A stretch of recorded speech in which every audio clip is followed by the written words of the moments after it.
Welcome to Sri Chakra news బులెటిన్ల ముందుగా headlines.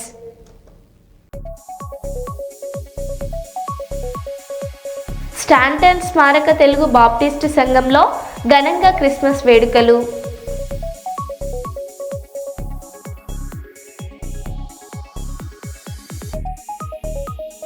$200 కోట్ల విలువైన భారీ శ్రీరాముడి విగ్రహం అయోధ్యకు కానుకగా పంపిన కర్ణాటక భక్తుడు.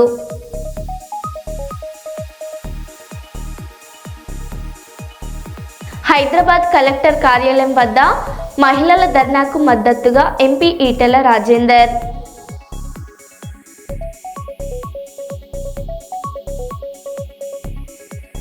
గుంటూరు జిల్లా ఇప్పటం గ్రామంలో పవన్ కళ్యాణ్ పర్యటన.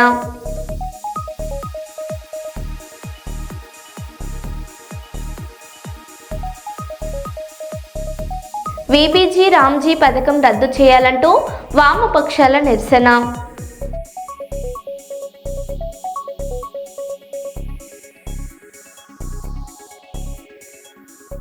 ఇక వివరాల్లోకి వెళ్తే, AP deputy CM Pawan Kalyan మానవీయత మరోసారి వెలుగులోకి వచ్చింది.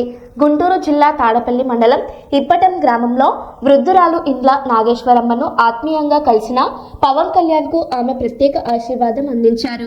నువ్వు 5 సార్లు ముఖ్యమంత్రి అవ్వాలి అంటూ వృద్ధురాలు కోరగా ఆ మాటలు వినగానే పవన్ కళ్యాణ్ తో పాటు అక్కడున్న వారంతా చిరునవ్వులు చిందించారు. ఇచ్చిన మాట నిలబెట్టుకుని ప్రజలతో మమేకమైన పవన్ కళ్యాణ్ ఈ సంఘటన ఇప్పుడు స్థానికంగా హాట్ టాపిక్ గా మారింది.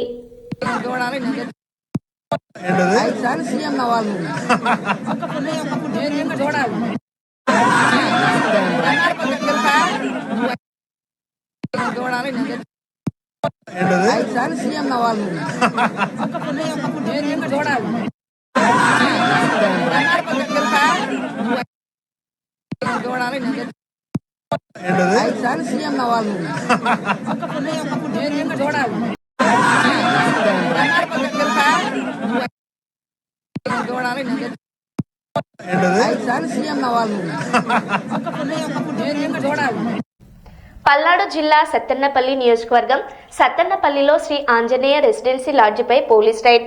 5 జంటలను అదుపులోకి తీసుకున్న పోలీసులు పట్టుబడిన వారిని పోలీస్ స్టేషన్ కు తరలింపు. లాడ్జి నిర్వాహకుడు ఆంజనేయులను అదుపులోకి తీసుకుని విచారిస్తున్న పోలీసులు.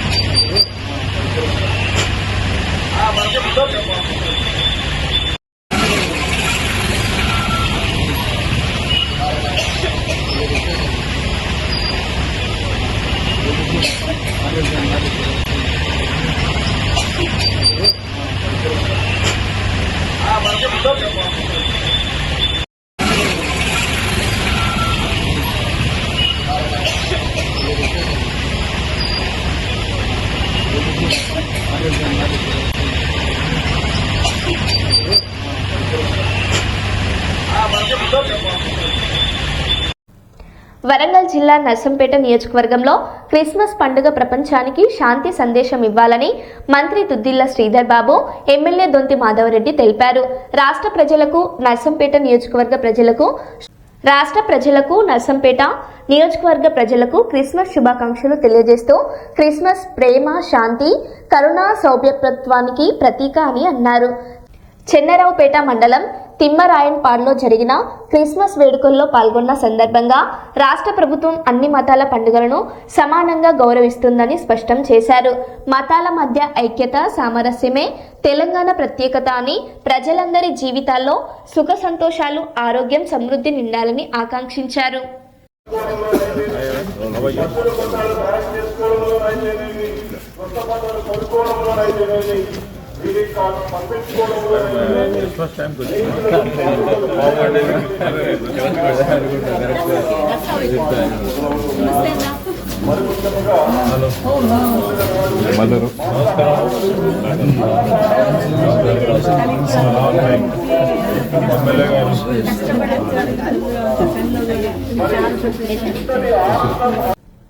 ఆంధ్రప్రదేశ్ తయారీ పారిశ్రామిక రంగంలో 2019 నుంచి 2024 వరకు దేశంలోని అన్ని రాష్ట్రాల కంటే మెరుగైన స్థితిలో ఉందని వైఎస్ఆర్సీపీ అధికార ప్రతినిధి పుత్త శివశంకర్ రెడ్డి తెలిపారు.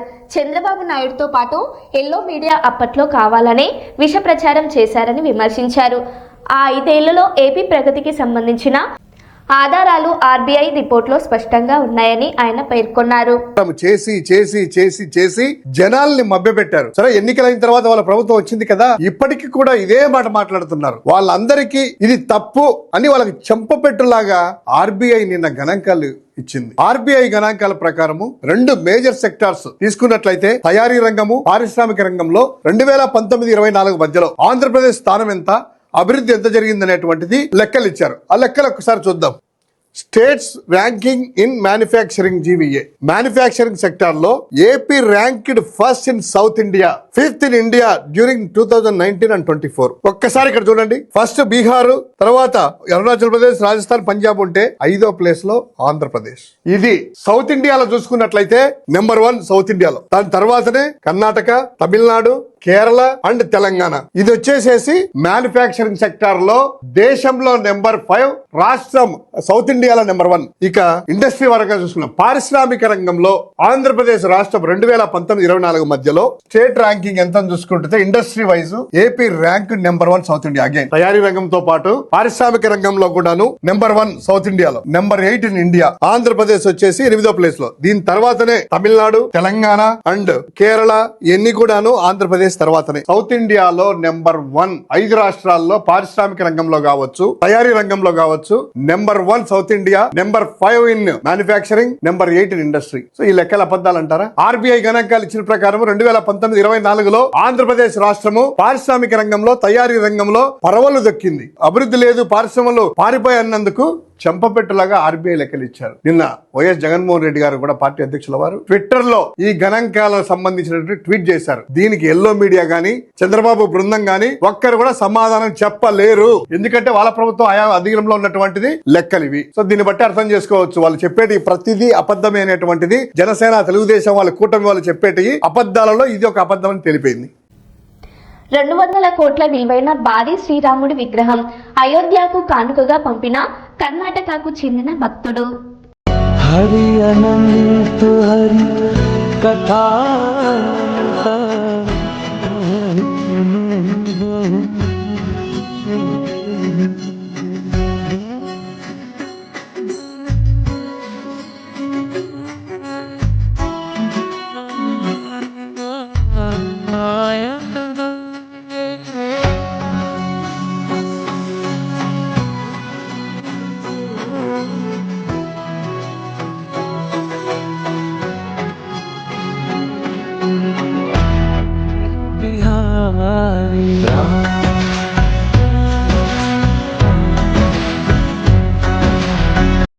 హరి అనంత హరి కథానంత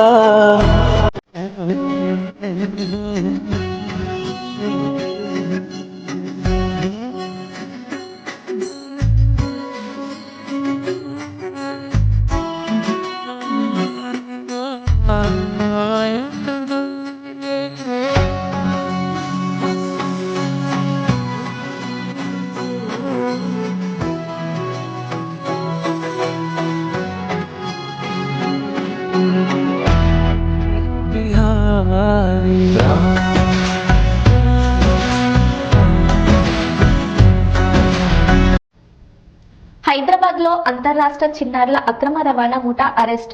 గుజరాత్ నుంచి పసిపిల్లలను అక్రమంగా తీసుకొచ్చి హైదరాబాద్, మంచిర్యాల ప్రాంతాల్లో విక్రయిస్తున్నట్టు గుర్తింపు. ఒక్కో చిన్నారిని 4 నుంచి 5 లక్షలకు విక్రయం. 20 మందిని అదుపులోకి తీసుకున్న పోలీసులు. పట్టుబడ్డ ముఠాలో సృష్టి ఫెర్టిలిటీ కేసు నిందితులు ఉన్నట్టు గుర్తింపు.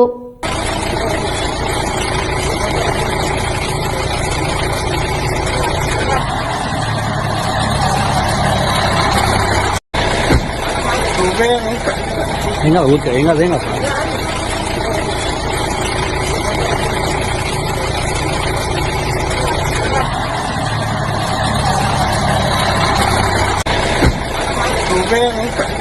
Venga, venga, venga.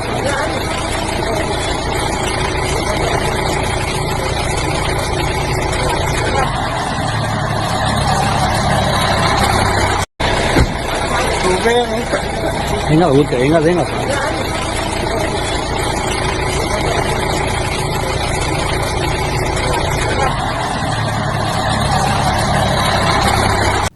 Shri Sathya Sai జిల్లా రైల్వే ట్రాక్పై నిలిచిపోయిన బస్సును పట్టాల మీద నుంచి పక్కకు తోసిన స్థానికులు. ఇంజన్లో ప్రాబ్లం ఉన్నందున ఆగిన ఆర్టీసీ బస్. ఆ సమయంలో ట్రైన్ రాకపోవడంతో ఎటువంటి ప్రమాదం జరగలేదు.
కరీంనగర్ 32వ డివిజన్లోని హుసినాపురలో బీఆర్ఎస్ పార్టీ నాయకులు మాజీ సుడా డైరెక్టర్ షేక్ యూసఫ్ డివిజన్ కార్యాలయాన్ని నగర బీఆర్ఎస్ అధ్యక్షులు చల్ల శంకర్లతో కలిసి డివిజన్ కార్యాలయాన్ని మాజీ మంత్రి కరీంనగర్ ఎమ్మెల్యే గంగుల కమలాకర్ ప్రారంభించారు.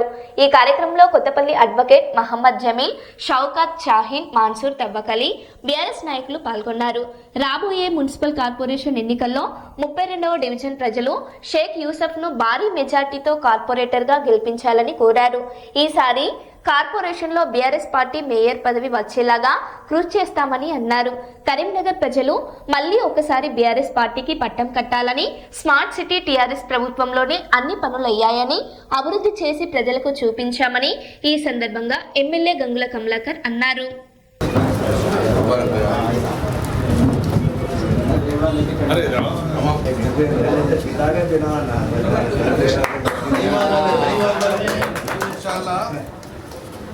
के आएगा। आपका सपोर्ट है तो जीते ना। बराबर। यूसुफ भाई को जिता देना ना। यूसुफ भाई आपको कैसा भी आना है करना पड़ेगा। हम भाई उधर जाओ, जाओ। जाओ। इधर थोड़ा इधर।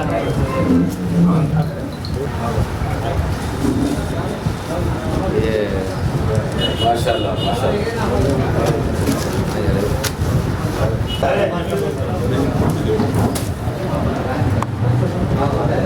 अब ऑर्डर क्या है?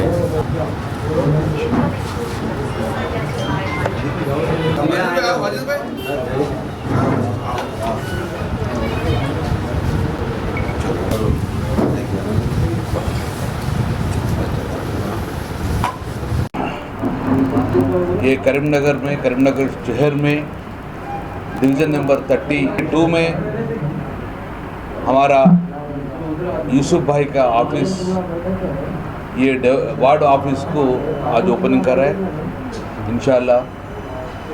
ये इससे पहले भी ये वार्ड ऑफिस से बहुत अच्छा काम करा था, वेलफेयर काम्स करा था। ये वार्ड ऑफिस में not only political issues, public जो चाहते हैं उसको फुलफिल करने के लिए भी हमारे यूसुफ पे बहुत मेहनत करा था। ఈరోజు గౌరవనీయులు హరిశంకర్ గారు టౌన్ ప్రెసిడెంట్ మరియు జమీలుద్దీన్ గారు జిల్లా పరిషత్ co-option ex co-option member, Shaukat भाई टाउन प्रेसिडेंट, बाबजानी भाई, वाजिद भाई और हमारा टीआरएस पार्टी नेता అందరు కలిసి ఈరోజు యూసుఫ్ భాయ్ ఆఫీస్కి రావడం జరిగింది. ఒక్కటి మాత్రం చెప్పగలుగుతాం, ఈ స్వాతంత్రం వచ్చిన తర్వాత కరీంనగర్ నగరం ఇంత పెద్ద డెవలప్ అయిందంటే బీఆర్ఎస్ పార్టీ ఆధ్వర్యంలో డెవలప్ అయింది. బీఆర్ఎస్ పార్టీ వచ్చిన తర్వాతనే హిందూ ముస్లిమ్స్ అందరూ కలయిక జరిగి ఈ నగరాన్ని కానీ ఈ రాష్ట్రాన్ని అద్భుతంగా డెవలప్ చేస్తున్నాం. తెలంగాణ రాష్ట్రంలో ఇంత గొప్పగా డెవలప్ అయిన సిటీ ఎక్కడ లేదు. ఒక కరీంనగర్ సిటీ అది సీఎం అసెస్ నిధులతో కానీ స్మార్ట్ సిటీ నిధులతో కానీ. స్మార్ట్ సిటీ రావాలంటే ఎలిజిబిలిటీ లేకుండా కేసీఆర్ చేయబట్టి ఈరోజు స్మార్ట్ సిటీ రావడం జరిగింది. సీఎం అసెస్ కానీ స్పెషల్ ఫండ్ కానీ తీసుకొచ్చేసి సుమారు 1000 నుంచి 1500 కోట్లతోటి ఈ కరీంనగర్ నగరాన్ని అభివృద్ధి చేశాం. ఇటు బీజేపీ పార్టీ ఒక రూపాయలు నిధులు తీసుకురాలేదు. ఎక్కడెక్కడే ఉంది, డంప్యార్డ్ అక్కడే ఉన్నది, పెండింగ్ పనులన్నీ అక్కడే ఉన్నాయి. కాబట్టి మళ్ళీ బీఆర్ఎస్ పార్టీ అవకాశం ఇస్తే, మేయర్ అవకాశం ఇస్తే మొత్తం బ్రహ్మాండంగా మళ్ళీ పాతగా ఎలా పద్ధతి ఉందో అలాగ డెవలప్మెంట్ చేసే బాధ్యత బీఆర్ఎస్ పార్టీ తీసుకుంటుంది. ప్రజలు కూడా 2 సంవత్సరాలు చూశారు, ఏం చేసే అవకాశం లేదు. కాబట్టి మళ్ళీ బీఆర్ఎస్ పార్టీ ప్రభుత్వంకి వస్తేనే మళ్ళీ ఈ డెవలప్మెంట్ జరుగుతుందని చెప్పి ప్రజలు ఆశించారు. కాబట్టి అందుకే మీరందరూ हमारा मुसलमान भाइयों आप हमारा दुआ दे दो, इंशाल्लाह हम काम करके बताया, इंशाल्लाह आगे भी हम काम करके ही बताएंगे. సో బీఆర్ఎస్ పార్టీ బలపరిచిన అందరినీ కూడా గెలిపారని చెప్పి మా పార్టీ రాబోయే మున్సిపల్ ఎన్నికలకు సిద్ధంగా ఉన్నాం.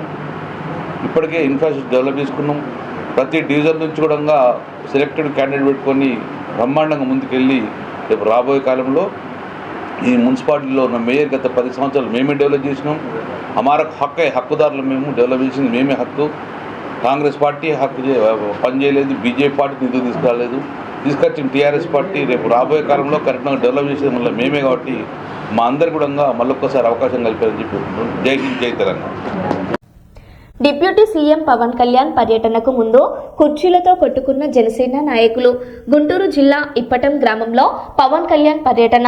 పవన్ కళ్యాణ్ పర్యటించనున్న ఇండ్ల నాగేశ్వరమ్మ ఇంటి వద్ద కుర్చీలతో కొట్టుకున్న జనసేన నాయకులు. పవన్ కళ్యాణ్ను చూసేందుకు భారీగా తరలివచ్చిన అభిమానులు.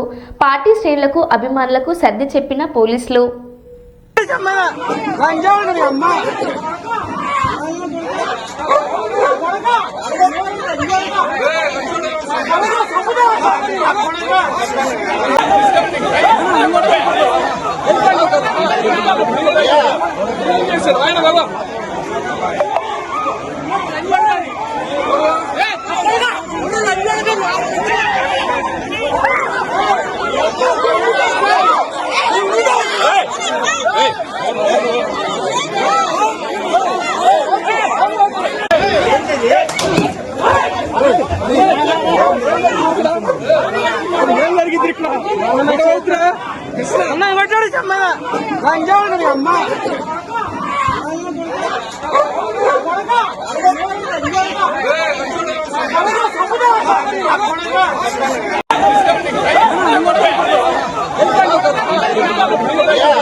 కర్నూలు జిల్లా పత్తికొండలో కోర్టులో లొంగిపోవడానికి కోర్టుకు వచ్చిన ముద్దాయిని లాక్కెళ్తున్న పత్తికొండ పోలీసులు. కోర్టులోనే కరువైన రక్షణ. రోడ్డెక్కిన న్యాయవాదులు. ఎస్ఐని సస్పెండ్ చేయాలని న్యాయవాదులు డిమాండ్ చేస్తున్నారు.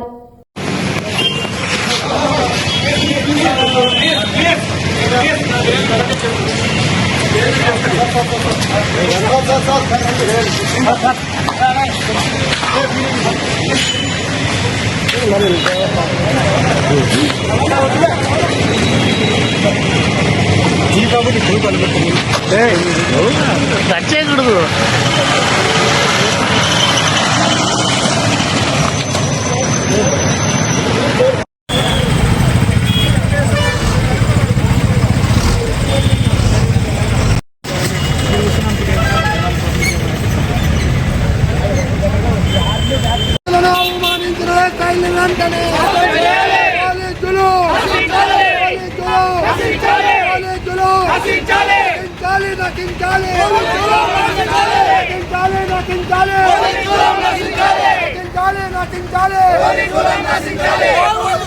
న్యాయవాదుల పట్ల దురుసుగా ప్రవర్తించిన చిప్పగిరి ఎస్ఐ గారిని వెంటనే, న్యాయవాదుల పట్ల దురుసుగా ప్రవర్తించిన చిప్పగిరి ఎస్ఐ సతీష్ కుమార్ వెంటనే, న్యాయవాదుల పట్ల దురుసుగా ప్రవర్తించిన పత్తికొండ విజయ్ కుమార్ గారు వెంటనే, పత్తికొండ ఎస్ఐ విజయ్ కుమార్ గారు వెంటనే, పత్తికొండ ఎస్ఐ విజయ్ కుమార్ గారు వెంటనే, చిప్పగిరి ఎస్ఐ సతీష్ కుమార్ గారు వెంటనే.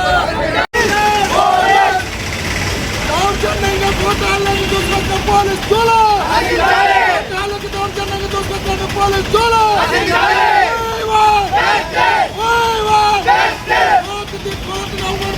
పోలీస్ జోలు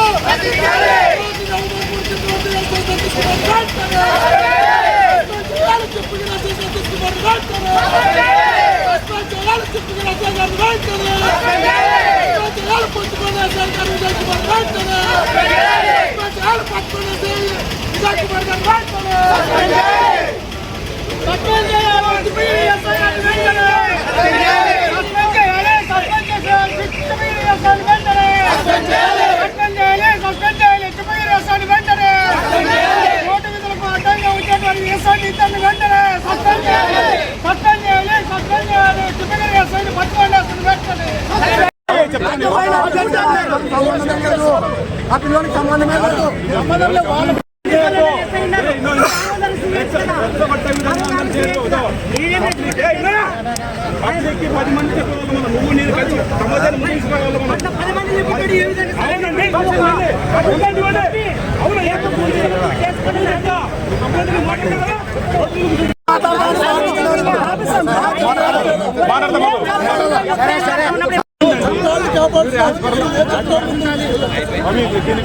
చెప్పలేను రవి, నేను క్లాస్ ఇస్తానా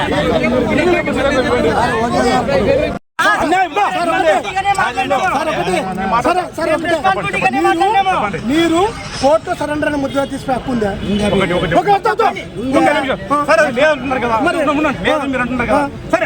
ఎవరు కడతారు కేసు?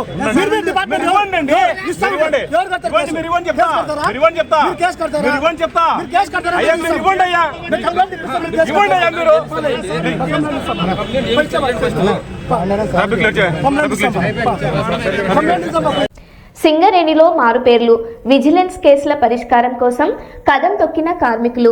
గోదావరిఖని అజ్జీవన్ సింగరేణిలో దీర్ఘకాలికంగా పెండింగ్లో ఉన్న మారుపేర్లు మరియు విజిలెన్స్ కేసుల సమస్యలను తక్షణమే పరిష్కరించాలని డిమాండ్ చేస్తూ గురువారం అజ్జీవన్ ఏరియా OCP 5 ఓపెన్ కాస్ట్ వద్ద కార్మికులు మరియు నిరుద్యోగ యువత వాల్ పేపర్ స్టిక్కరింగ్ వేసి వినూత్న నిరసన తెలిపారు. ఈ సందర్భంగా వారు మాట్లాడారు.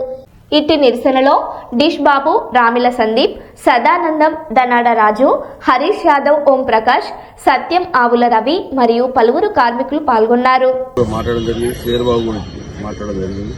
అలాగే మాజీ CNMD బలరాం నాయక్తో మాట్లాడడం